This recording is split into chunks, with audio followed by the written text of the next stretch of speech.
One of the most impressive companies that India has anywhere in the world is certainly HCL Tech. They've now been rated, as far as the 2024 ratings are concerned, as the fastest growing company in the IT services space. We've got a wonderful guest with us, Roshni Nadar Malhotra. Thanks, Roshni, very much for being with us. It must be a tremendous honor to be growing at the pace that you are. It's something that's being internationally recognized. It's obviously meant a great deal of hard work among several teams. Tell us that journey briefly that got you to this #1 position. Yes, it's a tremendous honor and such a privilege to even chair this phenomenal company. You're right, it's a lot of teamwork and a great management and a great leadership.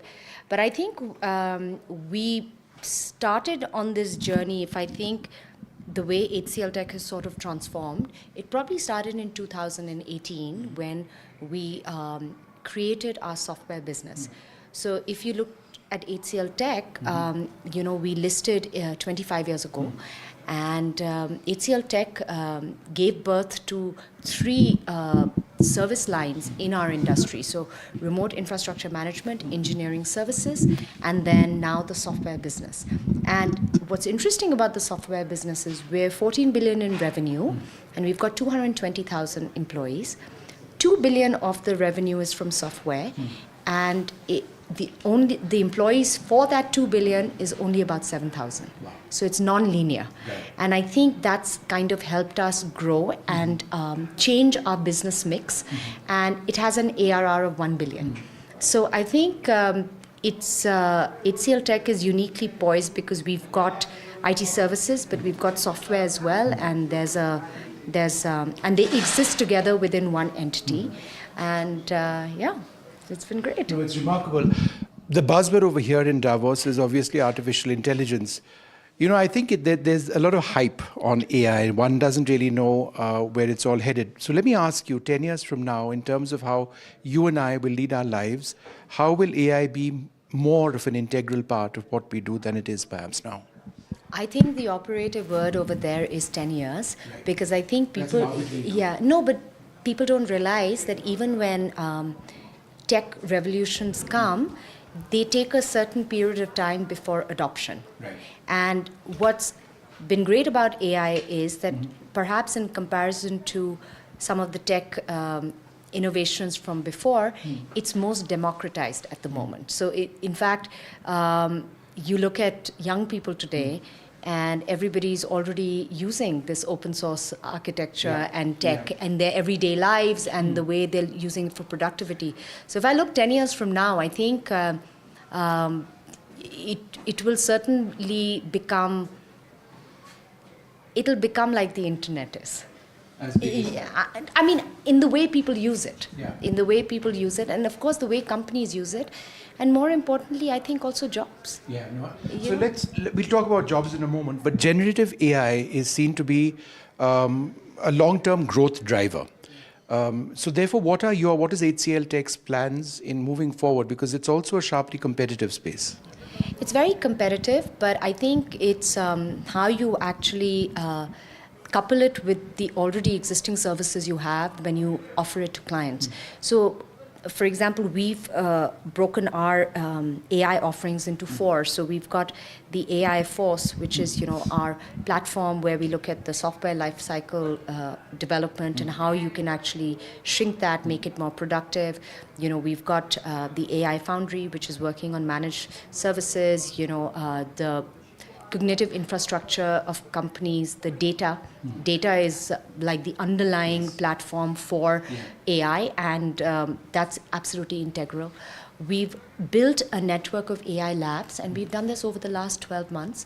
So we've got an AI lab in California, one in New Jersey, London, Munich, 2 in India, and 1 in Singapore. And we're able to leverage solutions globally across. So sometimes, you're working with, let's say, an oil and gas company in the US, and you've got certain AI solutions. We can, apply that to, let's say, customers in Singapore who, are working on similar industry and looking for similar solutions as well. So I think So the AI lab is the third, and the fourth is AI engineering. Right. Engineering services, of course, is a very large part of our portfolio, and we're fairly big in not only core engineering that we do in tech, but also in semiconductor and just AI chip design. And we've already worked with all the OEMs for years, and it's a large part of our portfolio. So I think some of that will also evolve. Let's talk a little bit about semiconductors, because one of the big goals of India, it's what the Prime Minister has stated, is a resilient supply chains as far as semiconductors are concerned. Semiconductors are available from a very small niche group of nations at the moment, but we are developing our own fabs over here in India. Could you tell us HCL's own plans in terms of semiconductors going forward, because there's a huge shortage. The demand is large. And therefore, how do you see this as a real area of world-class opportunity, not just in terms of production, but the architecture itself? Firstly, I think a lot of people don't realize that even the investments that are made in the semiconductor ecosystem themselves have a very long gestation period. Semiconductor takes time. And within the HCL Tech, we of course do the first part of the life cycle, which is the semiconductor design, chip design, and we work with a lot of companies all over the world. Then, of course, I know that the Indian government and there are a lot of global players looking at the fab piece. Yes. And then after that comes the outsourced semiconductor assembly and testing. For the HCL group, so this is not specific to HCL Tech, I think that particular opportunity is one that we can explore. Supply chains are getting built in India. Skills have to be built. I think that's something we can do because we also as a group have a very large education and skilling platform. Also, it's in terms of investments, I was in Taiwan last year for about a week, 10 days.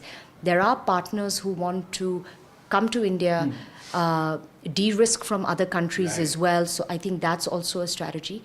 And lastly, the consumption for semiconductor domestically in India is going to go through the roof. Absolutely. So people using electronics, whether it's your phones, whether it's your dashboards of your cars, aeroplanes, I mean, everything is going to go through such a dynamic change. So I think we're poised well. It's going to take time. I don't know if you will see immediate changes, but we're also building the public infrastructure for supply chain. Right. I think that's also important. So it's not just ports, but it's ground transport, air. All that's going to become extremely important. Yeah. I was just going through some of my notes, and 40% of job skills are expected to change by 2030. And a lot of these job skills would necessarily need to be around the IT sector, computing in whichever way, shape or form. As we talk about the India growth story, how important is skilling? And given your own expertise, how important is it for people to increasingly skill to adapt to AI and tech generally? I think it's absolutely critical. But often these conversations get stuck at what's happening in the tech landscape. The tech landscape, we're already upskilling, and we're already training your engineers. You also have the ability to work with global customers, to work with AI use cases, actually build that expertise. But if you look outside tech and you look at other industries also, I think even today in India, the domestic economy is evolving and growing much more differently than it even did 10 or 15 years ago. So businesses are also looking at their own digital transformation and AI, and some of them are not in tech, but they sit on a lot of data because they've been in industries for a very long time. So I think that the skill development over there is also extremely important. What I would really like to see is a lot more collaboration between industry, and by industry I don't mean global MNCs or necessarily just the tech companies, but even other industries with academia, because I think pedagogy is behind. And that's ideally, these should be skills that students, whether they're going into engineering or not, they're all digital or AI natives. So why should it also be just limited to engineering colleges? And in fact, I sit on the Dean's Advisory Council at MIT Engineering. And it's amazing to see that how many students who are actually not at MIT engineering, but already skilling and taking courses and classes in design and in some of these other areas which will be critical to AI. Right. Yeah. No, absolutely fantastic. You're obviously the group is, and yourself are a big philanthropist. Education is another area which is very important. My next question is slightly away from tech itself. One of the big core areas of NDTV and our programming is health and hygiene and sanitation. And how can technology and tech be used to encourage basic sanitation and health services in a country as diverse and large as ours?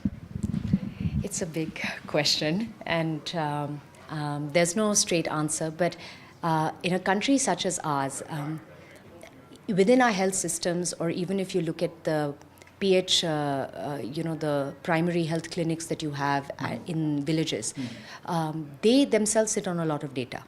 And, sometimes we're not able to communicate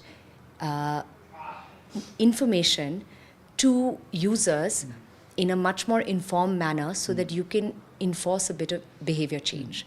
Some of our health issues are because they've been systemic and for a very, very long time, but some are related to also behavior change. So when you talk about, for example, open defecation, and then what it does to water, and then how that causes airborne diseases and waterborne diseases, and then you have things like the amount of dengue has gone up so much, or chikungunya has gone up so much, especially in large cities. Can you actually use data to create, spread awareness and have much more better information? Because often you talk to a lot of people on the ground and they aren't aware. No, not at all. They're not aware. So and that timeline can be shrunken. So whether it's government agencies using that, whether it's the NGO community using that, whether it's companies using that, I think AI can certainly be used to shrink that time. What took us very long to explain can be done much faster. Similarly, we look at remote health and monitoring. So you have and diagnosis. So when you've got these mobile clinics and you have someone sitting very far away, but they want to be able to consult with a doctor. How quickly can you turn around on diagnostics? How quickly can you tell them, what is wrong or what is going to be wrong, and using AI to say what is contextual to you. Right. So maybe something which is contextual to UP might be very different than Tamil Nadu, might be very different than the Northeast.